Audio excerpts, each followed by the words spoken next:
అందరికీ నమస్కారం. నేను మీ డాక్టర్ వసంత. ఇవాళ నేను థైరాయిడ్ సమస్యల గురించి మాట్లాడబోతున్నాను.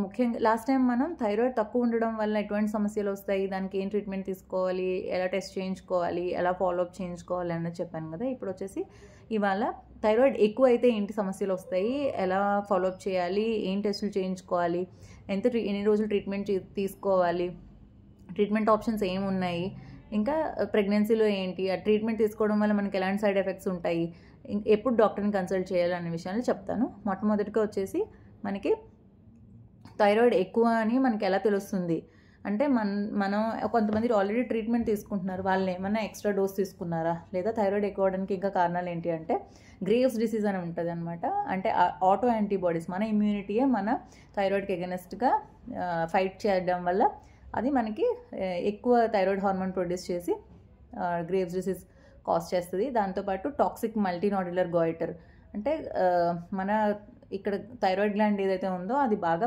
పెరిగిపోవడం వల్ల దాని నుంచి హార్మోన్ ఎక్కువ రిలీజ్ అయ్యి మనకి థైరాయిడ్ ఎక్కువ అయ్యే ఛాన్స్ ఉంటుంది. ప్లస్ టాక్సిక్ ఎడినోమా ఒకటి, థైరాయిడ్ ఎడినోమా. దాంతోపాటు కొన్ని రకాల మందులు వేసుకుంటే అమిడ్రోన్ అని లేదా ఇంటర్ఫెరాన్స్ అని ఇలాంటి మందులు వేసుకున్న లిథియం అని థైరాయిడ్ ఎక్కువ వచ్చే ఛాన్స్ ఉంటుంది. అలా కాకుండా థైరాయిడ్లో ఏమైనా ఇన్ఫెక్షన్స్ ఉన్నా, లేదా స్టూమా ఓరే అంటారు, కార్సినోమా అంటే క్యాన్సర్స్ వేరే చోట్ల ఎక్కడైనా ఉన్నా, లేకపోతే బ్రెయిన్లోనే క్యాన్సర్ ఉండి పిచ్యూటరీలో అక్కడి నుంచి ఎక్స్ట్రా థైరాయిడ్ హార్మోన్ రిలీజ్ అయ్యి మనకి ఎక్కువ థైరాయిడ్ అయిపోయే ఛాన్స్ ఉండొచ్చు. ఇన్ఫెక్షన్స్ వల్ల అది టెంపరీ అనమాట. లేదా మనం ఏదైనా సిటీ స్కాన్ కానీ అలాంటివి ఏమైనా చేయించుకున్నప్పుడు థైరాయిడ్ అదే అయోడిన్ ఉన్న మనకి డైస్ ఏమన్నా కాంట్రాస్ట్లు ఏమన్నా కానీ ఇంజెక్ట్ చేశారనుకోండి, దానిలో కూడా కొంతమందికి టెంపరీగా థైరాయిడ్ ఎక్కువ అయ్యే ఛాన్స్ ఉంటుందన్నమాట.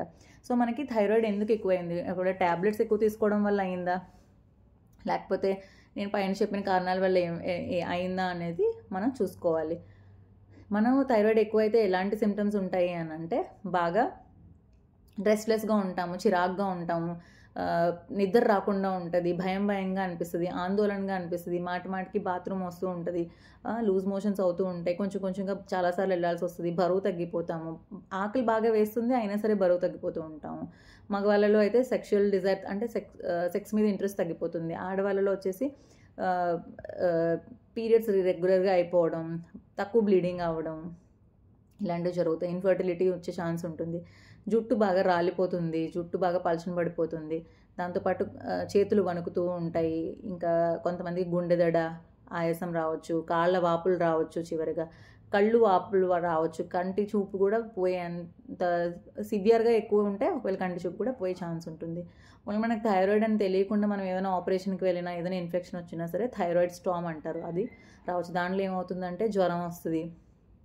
జ్వరంతో పాటు బాగా అంటే సీజర్స్, ఫిట్స్ వస్తాయి, మనిషి డెలీరియంలోకి వెళ్ళిపోతాడు. అంటే మన బాహ్య ప్రపంచం నుంచి బయట ఉంటాడు అనమాట. అంటే తన లోకంలో తానే ఉంటాడు, పిచ్చిగా మాట్లాడడం, ఇలాంటివన్నీ చేయడం లాంటివి జరుగుతాయి అన్నమాట. సో ఇది ప్రివెంట్ చేయాలి అంటే మనకి ఈ పైన చెప్పిన సిమ్టమ్స్లో ఏమైనా ఉన్నాయనుకో, కొంతమంది మగవాళ్ళలో ఏంటి అంటే బ్రెస్ట్ డెవలప్మెంట్ కూడా ఉండొచ్చు, బోన్స్ వీక్ అయిపోతాయి, ఫ్రాక్చర్స్ అయ్యే ఛాన్సెస్ ఉంటాయి. సో ఇవన్నిటిలో ఏదైనా సిమ్టమ్స్ ఉన్నాయి అని అంటే మనకి థైరాయిడ్ టెస్ట్ చేయించుకోవాలి.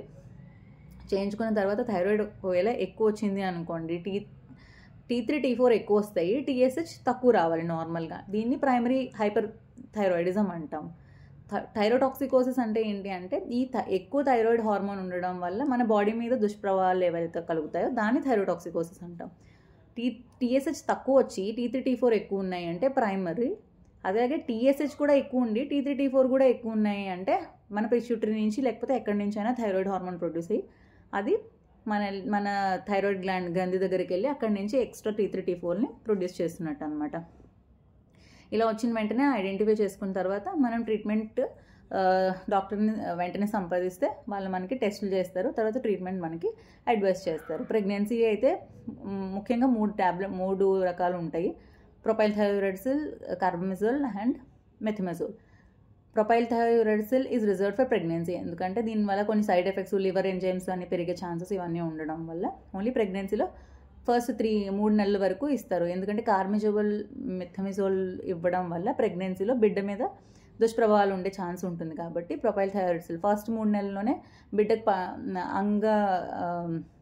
అంటే ఆర్గాన్ ఫార్మేషన్ అలాంటిది, అవయవాలు అన్నీ ఏర్పడడం అలాంటివి మొదటి 3 నెలల్లో అయిపోతాయి కాబట్టి మొట్టమొదటి 3 నెలల్లో ప్రొపైల్ థయోయురాసిల్ ఇచ్చుకొని దాని తర్వాత మెథమిజోల్ కార్బెంజోల్కి మనం కన్వర్ట్ చేసుకుంటాం. దీంతోపాటు మనకి ఈ వణుకు ఉండడం, భయంగా ఆందోళనగా ఉండడం, ఇలాంటి సిమ్టమ్స్ సింపాథిక్ సిమ్టమ్స్ అంటారు, వాటిని తగ్గించడానికి మనకి బీటా బ్లాకర్స్ ఇచ్చుకుంటాం. అలాగే హార్ట్ రేట్ ఎక్కువగా ఉండి ఇర్రెగ్యులర్గా ఉండే వాళ్ళకి కూడా ఇది ఇచ్చుకుంటాం. అదే బాగా ముసలి వాళ్ళలో ఇర్రెగ్యులర్ హార్ట్ రేట్ ఇలాంటి ప్రాబ్లం ఉంది అంటే వాళ్ళు కార్డియాలజిస్ట్ని ఒకసారి కన్సల్ట్ చేయాల్సిన అవసరం ఉంటుందన్నమాట. ఎందుకంటే వాళ్ళకి బ్లడ్ థిన్నర్స్ కూడా ఇచ్చే అవసరం ఉంటుంది. లేదు అంటే ఈ ఇర్రెగ్యులర్ హార్ట్ రేట్ వల్ల మనకి కొన్నిసార్లు స్ట్రోక్ అవి వచ్చే ఛాన్సెస్ ఉంటాయి. దీంతోపాటు ఈ థైరాయిడ్ ఎక్కువ అవడం వల్ల కొన్నిసార్లు మన లివర్ మీద దుష్ప్రభావం ఉండొచ్చు, మనకి బ్లడ్ తక్కువ ఫామ్ అవ్వచ్చు, లివర్ కూడా కామెర్లు వచ్చే ఛాన్స్ కొంతమందికి ఉంటుంది. సో మనం ట్రీట్మెంట్ స్టార్ట్ చేసుకున్న తర్వాత అవి నెమ్మదిగా నార్మల్ అయిపోతాయి. ఈ మందులు ఇవ్వడం వల్ల మనకి ఇంకా రేడియో యాక్టివ్ అయోడిన్ అనేది ఒక ట్రీట్మెంట్ ఉంటుంది.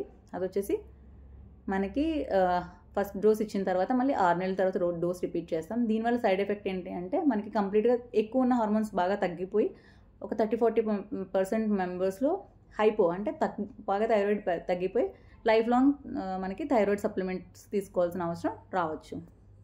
వీళ్ళు ప్రెగ్నెన్సీ ప్లాన్ చేసుకునేటట్లయితే రేడియో యాక్టివ్ అయోడిన్ తీసుకున్న తర్వాత 6 మంత్స్ తర్వాత ప్లాన్ చేసుకోవాలి. టెస్ట్లు వచ్చేసి మనం థైరాయిడ్ టెస్టులు చేయించుకుంటాము. ముఖ్యంగా T4 అండ్ TSH చేయించాలి. దాంతోపాటు మనకి ఏమైనా గాయిటర్ ఉందా, క్యాన్సరస్ గ్రోత్స్ ఏమైనా ఉన్నాయా అన్న దానికి అల్ట్రాసౌండ్ ఒకటి, ఇంకా థైరాయిడ్ స్కాన్ ఒకటి చేసుకుంటే మనకి తెలుస్తుంది. దాన్ని బట్టి ట్రీట్మెంట్ ప్లాన్ చేసుకుంటాం అనమాట. సైడ్ ఎఫెక్ట్స్ వచ్చేసి మందులకి అంటే ఫ్లూ లాగా రావచ్చు, కొంతమందికి వచ్చేసి సోర్ త్రోట్ వచ్చి జ్వరం వచ్చి గొంతు నొప్పి, జ్వరం, నోట్లో అల్సర్స్ రావచ్చు. ఇది ఒక డేంజరస్ సైడ్ ఎఫెక్ట్ అనమాట, గ్రాన్యులోసైటోసిస్. ఇది వచ్చినట్లయితే మనం బ్లడ్ కౌంట్స్ చెక్ చేయించుకోవాలి. ఒకవేళ ఈ సైడ్ ఎఫెక్ట్ గానే ఉన్నట్లయితే ఆ ట్రీట్మెంట్ స్టాప్ చేసేయడం మంచిది. ఇనీషియల్గా మనకి 4 వారాలకి ఒకసారి టెస్ట్ చేయించుకొని మనం ఆ డోస్ అడ్జస్ట్ చేసుకుంటారు. నార్మల్ థైరాయిడ్ లెవెల్స్ అయినంత వరకు డోస్ అడ్జస్ట్ చేసి దాని తర్వాత ఆ ట్రీట్మెంట్ ఏదైతే ఉందో ఎక్కువ డోస్ నుంచి తక్కువ డోస్కి చేసుకొని స్టాటిక్గా చేస్తారు. కొంతమందిలో స్టిరాయిడ్ వాడాల్సిన అవసరం కూడా రావచ్చు, కంటిలో ఏమైనా సిమ్టమ్స్ ఉన్నా, లేదు అంటే ఈ థైరాయిడ్ స్ట్రామ్లోని స్టిరాయిడ్ వాడే ఛాన్సెస్ ఉంటుంది. Okay, take care.